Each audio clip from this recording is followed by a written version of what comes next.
এটা হলো গালি খাওয়ার একটা বড় জায়গা।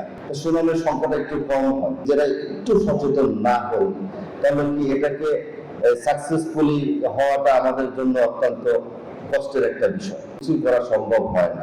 কোনো সরকারও পারে না, কোনো প্রতিষ্ঠান পারে না, কোনো শিক্ষকও পারে না। আজকে ইসমাইল হোসেন মজুমদারকে আমরা সিটি কর্পোরেশনের পক্ষ থেকে একটা প্রশংসাপত্র সার্টিফিকেট দিয়েছি। নিশ্চয়ই উনি প্রশংসা পাওয়ার মতো বিধায় এটা আমরা সিদ্ধান্ত নিয়েছি। এই প্রশংসা করে আনতে তার অনেক কষ্ট হয়েছে এবং তার স্টুডেন্টরা যারা আছেন এবং তার সহকর্মী যে শিক্ষক শিক্ষিকারা আসছেন তারা নিশ্চয়ই তাকে সহযোগিতা করেছে। এই কারণে উনি বিভিন্ন জায়গায় প্রশংসিত হচ্ছেন। তা আমরাও চাই আমাদের প্রিয় সন্তানদের সহযোগিতা, আমাদের অভিভাবকদের সহযোগিতা চাই। সিটি কর্পোরেশন এমন একটা জায়গা, সেখানে সুনাম অর্জন করতে হলে অনেক কষ্ট করতে হয়। সুনামের সংখ্যাটা একটু কম হয়, ভালো কাজ করলে একটু কম হয়। কারণ এটা হলো গালি খাওয়ার একটা বড় জায়গা। একটু বৃষ্টি হলে পানি জমাট বেঁধে যায়, জলাবদ্ধতা হয়, আমরা পরিষ্কার করি। আমি আমার অফিসারদের সহ নিজেই পানির মধ্যে হেঁটে বেড়াই, চেষ্টা করি যে কি কারণে হচ্ছে আগামীতে যাতে না হয়। তো সেই কারণগুলো, হটস্পট গুলো ফাইন্ড আউট করতে গিয়ে আমরা অনেক কিছু দেখেছি।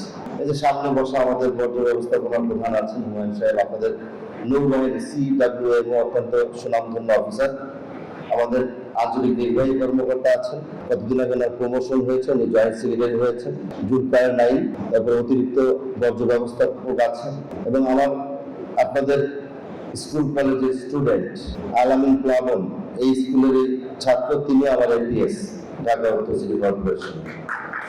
তো সবাই যখন যায়, যখন পানি দ্রুত নামানোর জন্য চেষ্টা করি, তো সেখানে গিয়ে দেখি আমাদের প্লাস্টিকের বোতল, ল্যাব, তোষক, ভাঙা ফ্রিজ, তারপরে গৃহস্থালী যে বর্জ্য থাকে প্রতিদিন, শাকসবজি প্যাকেট করা, এগুলো দেখে আসলে খুব কষ্ট লাগে। এখন আমি সারাদিন যদি পরিষ্কার করি, আমরা যদি নিজেরাই একটু সচেতন না হই, তাহলে কি এটাকে সাকসেসফুলি হওয়াটা আমাদের জন্য অত্যন্ত কষ্টের একটা বিষয়। তা আজকে যারা এখানে উপস্থিত, আমি তাদের মাধ্যমেই বলবো যে আপনারা একটু আপনাদের মাধ্যমে আপনাদের পরিবার কিংবা আত্মীয় স্বজন যারা আছে সবাইকে যদি একটু এই বিষয়গুলো নিয়ে একটু কথা বলেন, তাহলে আমরা অনেকাংশে আমাদের সহযোগিতা হয়ে যাবে।